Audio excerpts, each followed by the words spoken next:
Mi nombre es Verónica, colega de ustedes, sé que la mayoría son nutricionistas, y bueno, un poco brevemente les voy a contar, digamos, lo que estoy trabajando aquí en el Centro San Pablo, ¿sí? Bueno, trabajando por ahí en cuidados paliativos, viendo la realidad del paciente, es como que, bueno, traigo una frase de Hipócrates que un poco refleja lo que yo también pienso, ¿no? En donde dice que el hombre inteligente debería considerar que la salud es la mayor de las bendiciones humanas. Uno esto lo reflexiona cuando ya se encuentra, ¿no?, con pacientes que están en una situación de terminalidad, que no pueden recuperar, digamos, su salud. Entonces, bueno, traigo esta frase porque, bueno, en estas instancias en donde uno valora, ¿no?, lo que es el tema estar sano. La que sigue. Bueno, algunas consideraciones iniciales para comentarles acá es de que, bueno, la nutrición, ¿no? Nosotros consideramos que la nutrición, junto con el control de los síntomas, es uno de los aspectos del tratamiento que debemos, obviamente, tener en cuenta en el marco de los cuidados paliativos, ¿sí? Y que el aporte de una buena nutrición es esencial, pero no solo justamente para cubrir los requerimientos fisiológicos del paciente, sino por el simbolismo que tiene en sí el alimentar, como decía el doctor, a otro. Y no tanto lo que significa para el paciente, sino también para el familiar o para el cuidador que está con el paciente. Es importante, y lo voy a aclarar, digamos que nosotros somos un grupo de distintas disciplinas que todos trabajamos para el bienestar del paciente y en definitiva también contribuimos indirectamente también a la alimentación del paciente, ¿no? Fíjense que yo pongo en el medio la palabra alimentación y bienestar, el estar bien, porque no solamente mi fin es lograr que el paciente reciba los alimentos como corresponde, sino también su bienestar, su estar bien dentro de la institución. Pero acá no solamente es labor de uno, el licenciado en nutrición. Tenemos el médico, obviamente el personal de cocina, que es el que elabora los alimentos, el personal de enfermería, ¿no?, que yo siempre me apoyo mucho en ellos, porque ellos están en contacto permanente con el paciente, están al lado permanentemente y ellos son los que por ahí me van avisando de algún cambio o me hacen sugerencias. Obviamente de los licenciados en kinesiología, los fonoaudiólogos, los psicólogos, que también hacen una labor importantísima y ellos también a mí me sugieren cosas, hacemos un trabajo en conjunto. Y también los familiares y cuidadores, ellos también, porque ¿qué pasa? La mayoría de ellos son los que le dan en boca a los pacientes, ¿sí? Les da de comer en boca. Entonces, también tenemos que hacer un trabajo con ellos. Este tipo de institución se caracteriza por eso. No solamente trabajar con el médico, enfermero, los otros profesionales, sino tenemos que trabajar mucho con los familiares y los cuidadores.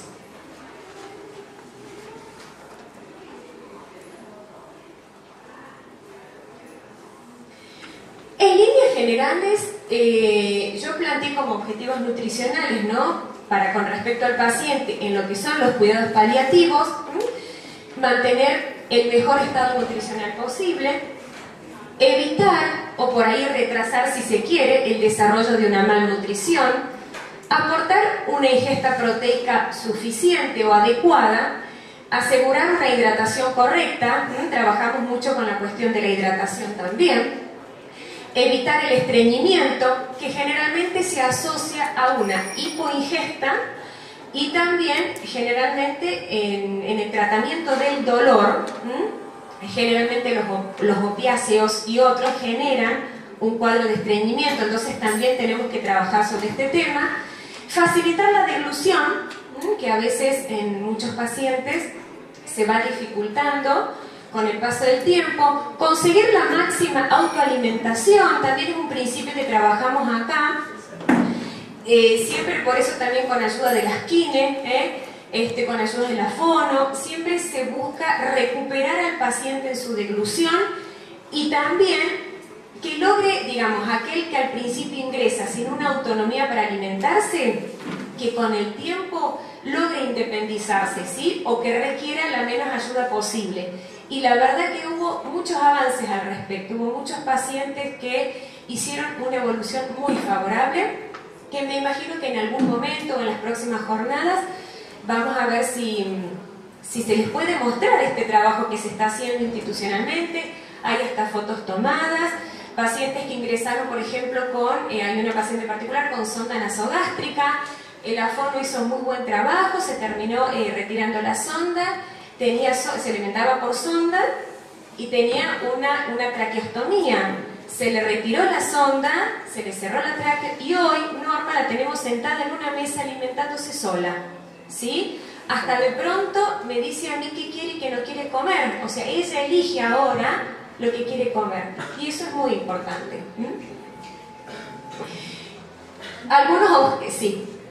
Conseguir la máxima independencia en cuanto a la alimentación, hemos dicho, y lograr el placer por la comida, ¿no? Y algunos consejos dietéticos generales también. Bueno, trabajamos generalmente con un fraccionamiento de las comidas en 6 tomas o momentos. Si bien ponemos horarios, pero eso lo consensuamos también mucho con los cuidadores, también con el personal de enfermería, porque consideramos que cada paciente, si bien hay horarios fijos, los pacientes tienen sus particularidades, así que tratamos por ahí también de adaptarnos a él. Bueno, en esto de modificar la textura y consistencia de los alimentos, si es preciso, cuidar las preferencias y trabajar también sobre las aversiones alimentarias, y tomar los alimentos templados o a temperatura ambiente. Son algunos, digamos, consejos sobre los cuales trabajamos y, reitero, involucramos también a la familia. También, obviamente, evitamos los alimentos muy flatulentos, con mucha condimentación y olores intensos. Son generalmente preparaciones suaves. También se trabaja el tratamiento postural durante y después de las comidas. Buscar también de que el paciente coma en un ambiente tranquilo, relajado en lo posible. Y obviamente valoramos el uso de suplementos nutricionales en caso que el paciente lo requiera. La que sigue.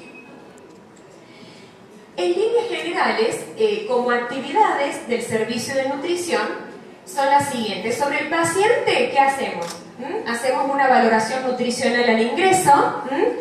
Es una especie de pesquisa de malnutrición. ¿Para qué? Justamente para actuar precozmente y evitar el menor deterioro posible del paciente, que en este caso hacemos hincapié en el diálogo que tenemos con la familia. Trabajamos mucho con la familia al respecto de la determinación de la dieta en conjunto con el médico. Obviamente el doctor hace su valoración y ambos discutimos lo mejor para el paciente.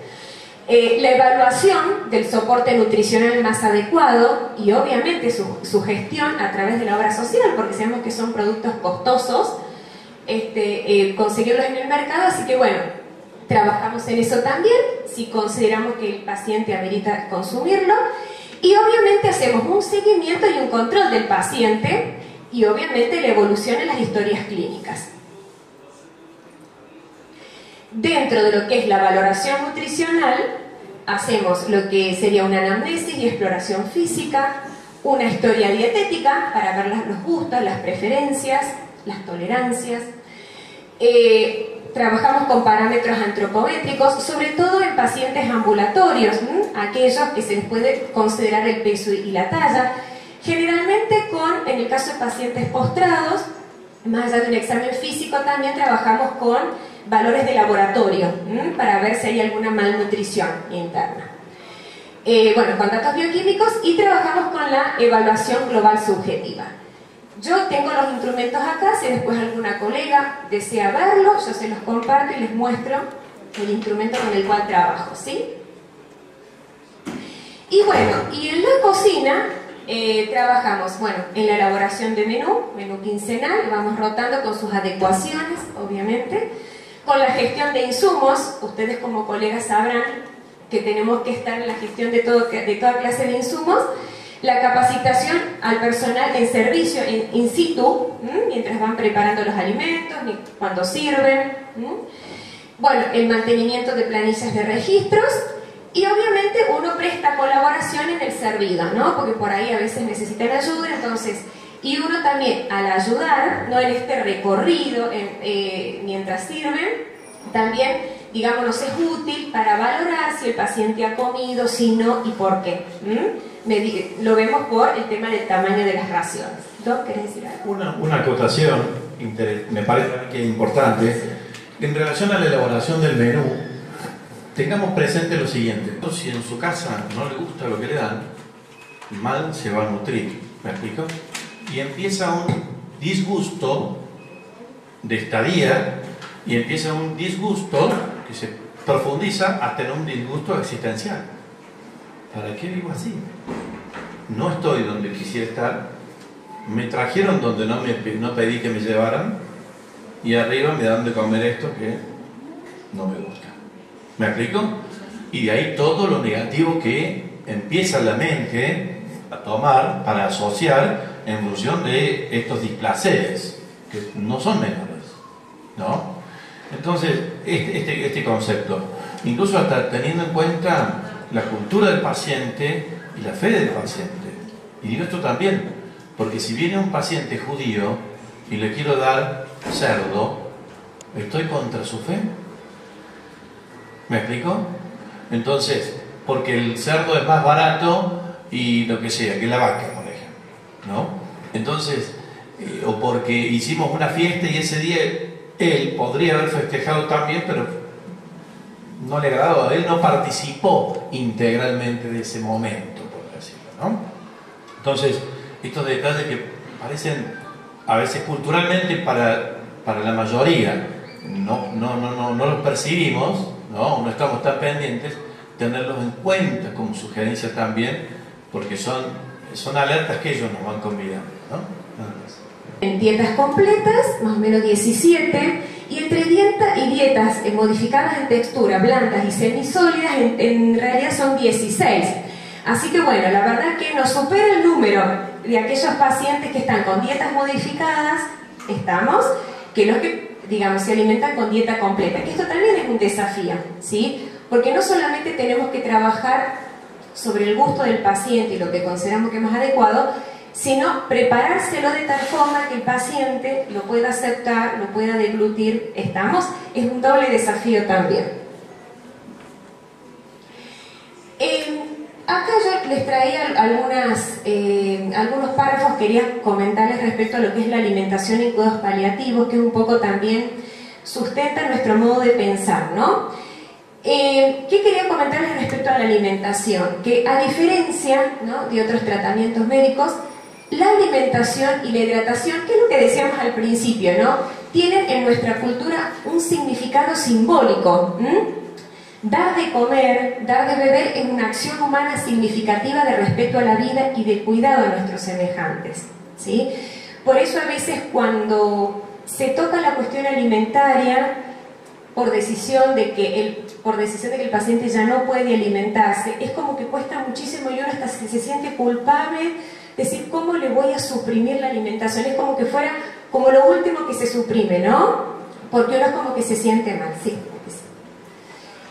En todas las culturas, el hecho de compartir el alimento está revestido de un profundo valor social. Esto es importante que lo tengamos en cuenta, ¿no? Además de dar de comer al hambriento y de dar de beber al sediento, son obras de gran peso moral, que es lo que yo les decía, ¿no? Suprimir estas medidas puede provocar sentimientos de culpa, tanto en la familia como en el equipo sanitario.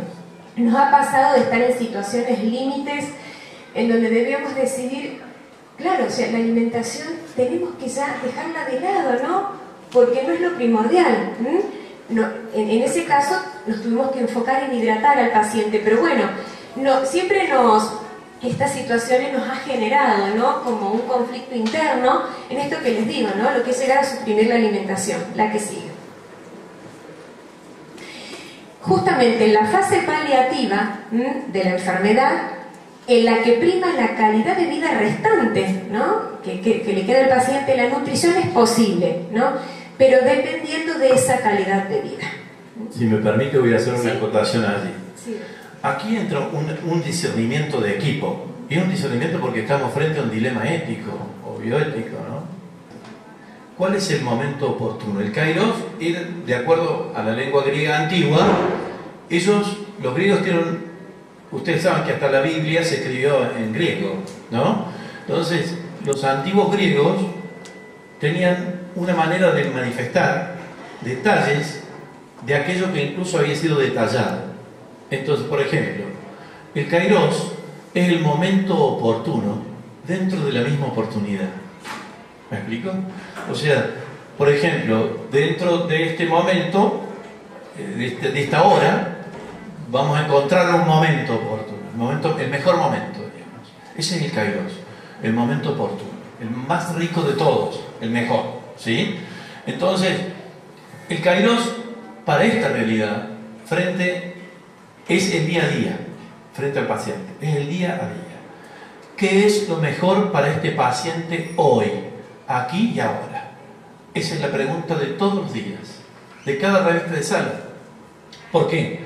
Porque el paciente que está en cuidados paliativos, estimados, está sostenido médicamente.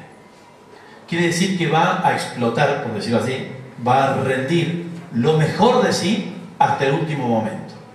Al estar clínicamente soportado, va a rendir lo mejor de sí hasta el último momento. ¿Se entiende? Por eso encontramos pacientes paliativos, y voy a hablar un poquito más bajito, que desayunan y al mediodía mueren. ¿Me explico?